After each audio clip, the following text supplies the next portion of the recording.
Now that the military has taken over in Gabon, dear Africans, there is something I want to let you know before the Western media will begin to bring a different narrative. There has never been democracy in Gabon. What happened in Gabon is not a military coup. It is just a revolution by the people. Now I'm going to explain clearly. This Ali Bongo, the president of Gabon, assumed office in 2009. He has been in office going to 15 years. After his family held power in the country for over 40 years. These people has been in power for getting to 50 years in Gabon. Nobody told you this. Nobody is talking about this. Only thing they will tell you is that the military has taken over, that they are truncating democracy in Africa. Nobody will tell you about the democratic rascality that has been going on in the African continent.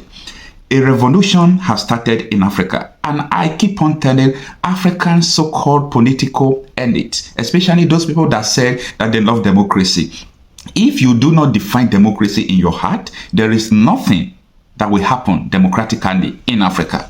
Imagine the election they had just last week. The election was rigged and the will of the people did not reflect in the vote. So the military said, no, this is enough. We are going to break this barrier, and they took over the power. So be careful of so many Western media that will be telling you that the military is truncating democracy in Africa. There has never been democracy in Gabon. That is not democracy. That after your father has led the country for over 40 years, you as his son, you took over the country's power as president. You are going for the third term, going to 15 years, and you are not doing anything. You are even rigging an election against the wish of the people after your family has been holding power for 50 years. Dear Africans, this is what is going on. Do not let anybody to deceive you that military has taken over. This is not a coup. By the way, democratic coup has been going on in these countries. Go and do your findings. Go and find out what has been going on in Africa.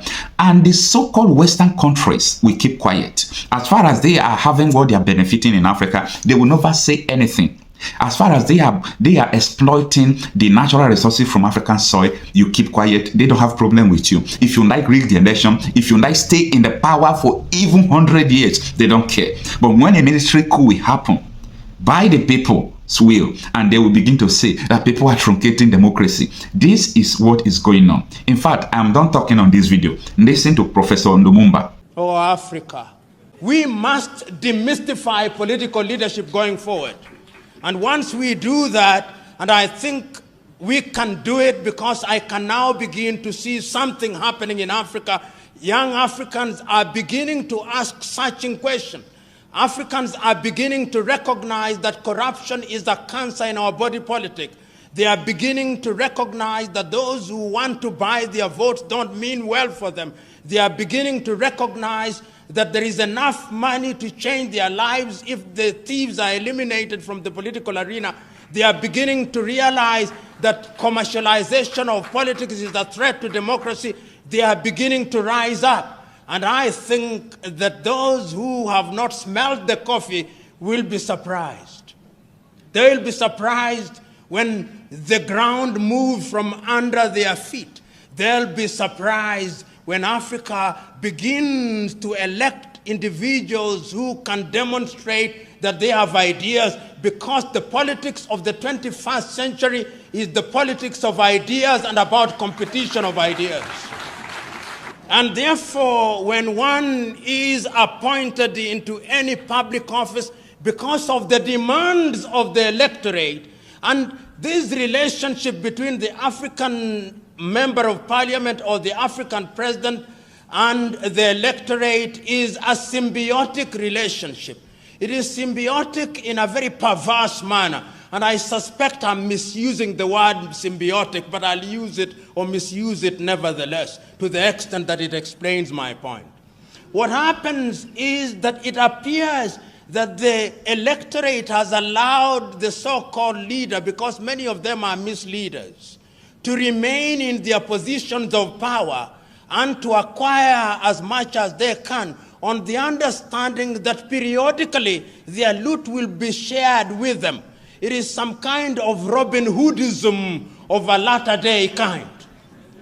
And this Robin Hood kind of politics is a little bit different, at least from my understanding, Robin Hood robbed the rich in order to share with the poor. But our latter-day African Robin Hoods are in the business of robbing from the poor in order to give a pittance to the very poor. And this is what we are talking about today when we talk about commercialization. So that if you ask any typical African politician, how much does it cost you to be elected into parliament, they'll tell you it is in the millions. It is in the millions, and the millions they spend is perhaps 10 times more than they'll ever earn through their legitimate salaries.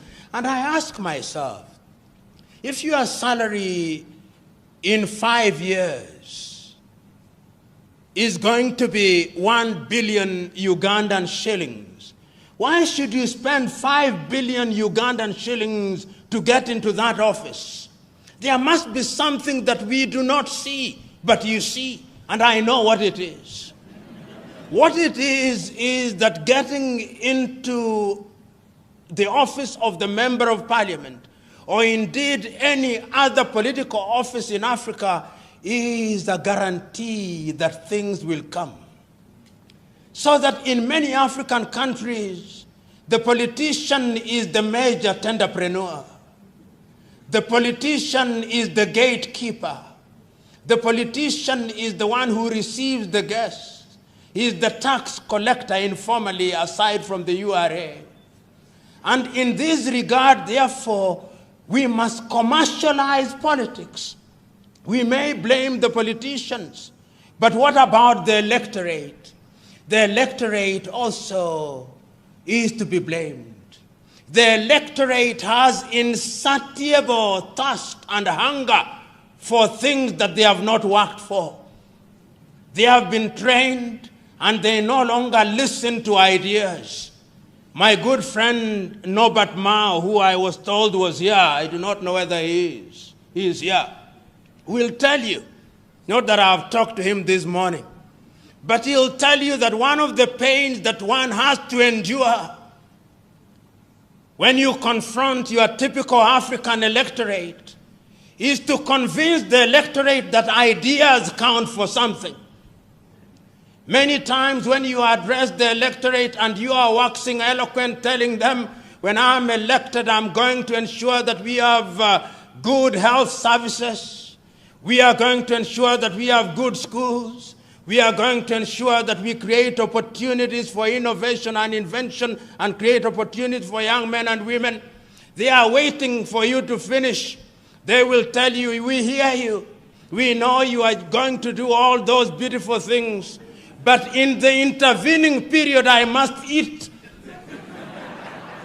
And therefore, no matter how beautiful your ideas are, if you don't carry money on that day, your ideas, like the elephant before them, will never fly. Leaders who, upon ascending to power in Africa, became demigods. How many of you here will forget Mobutu Sese Seko? How many of you here will forget Jean Bedel Bokassa? How many of you here will forget Samuel Doe? And then we had the emergence of guerrilla movements where people rose against their very own who had used their positions of power to destroy what had been gained over the years. And then, in those early days, you will also remember that many African leaders, including the enlightened ones, took the view that because of ethnicity, it was necessary to unite the people. And whether you are speaking from Dar es Salaam in Tanzania, or Lusaka in Zambia, or Kinshasa in what was then Zaire, now the Democratic Republic of Congo, or you are speaking from Nairobi in Kenya, and here in Uganda, the clarion call was that we must have one-party states. And the justification for one-party states was that we are so disunited, there are so many ethnicities, that if we allow multi-party politics, then what would happen to us is that we would be negatively ethnicized and that we would break our countries, and that therefore, to ensure that there was unity, we needed one umbrella under whose auspices and under whose guidance the people would be united. But no sooner had we sufficiently articulated the beauty of single-party states than Western Europe told us, no, that is not democracy. Democracy means that you must have many political parties. Democracy means that you must have regular elections. Democracy means that you must have the civil society, so that our brand of democracy as we embrace it today, I dare say without fear of contradiction, was not conceived in Africa. It was conceived for us in Paris. It was conceived for us in Madrid. It was conceived for us in London. It was conceived for us in Washington. And we have swallowed it line, hook, and sinker. Africa does not tell our own story. Africa does not design what is in our best interest. Africa still waits to be told what is good and right. And I dare say that that is why Africa does not realize our potential. But yet it is also important to point out that the African and African countries are more resilient than the European states. You know, if you allow me latitude as a guest must be allowed, permit me to say this.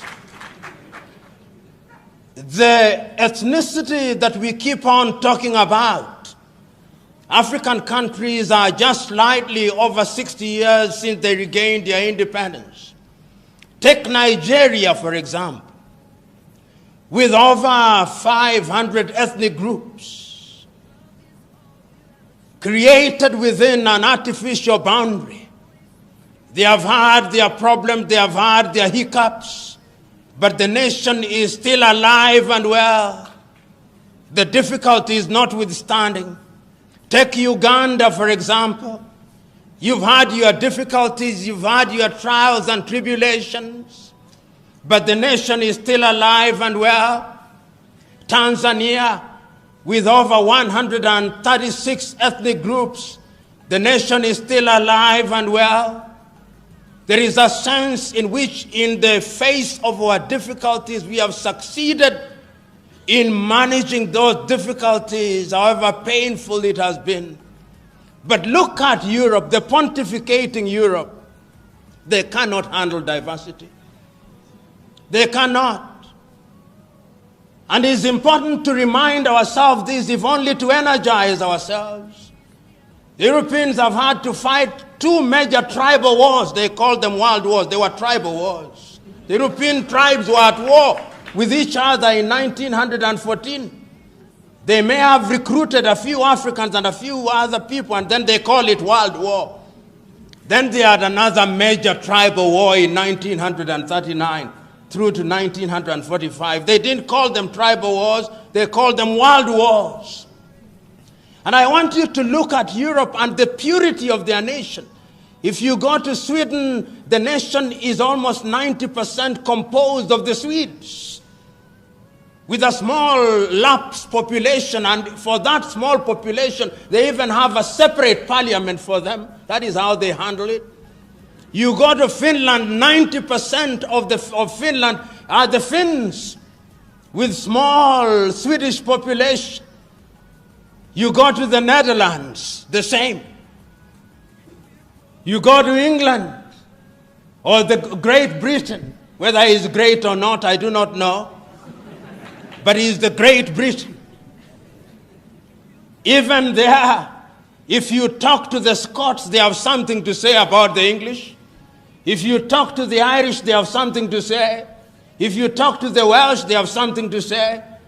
Go to Spain, where there are a few more tribes, they had a civil war. Go to Italy, largely the Italians. And you walk across to Eastern Europe. Yugoslavia was united as one nation under Joseph Broz Tito. Did they not produce many countries during our lifetime? The Soviet Union has given birth to many countries. They have gone into ethnic purity. Africa remains the only continent on earth that somehow, having had artificial boundaries imposed on her, saying that we will retain those boundaries and make the best of it, and one need only go to the pronouncements in 1963, the pronouncements of Kwame Nkrumah and Julius Kambarage Nyerere on the inviolability of the boundaries, repeated again in 1964 in Cairo, in Egypt, that if we choose to redraw these boundaries, Africa will be perpetually at conflict, and therefore heavens have given us a lemon. Let us not ask for an orange. Let us make a lemonade unto ourselves.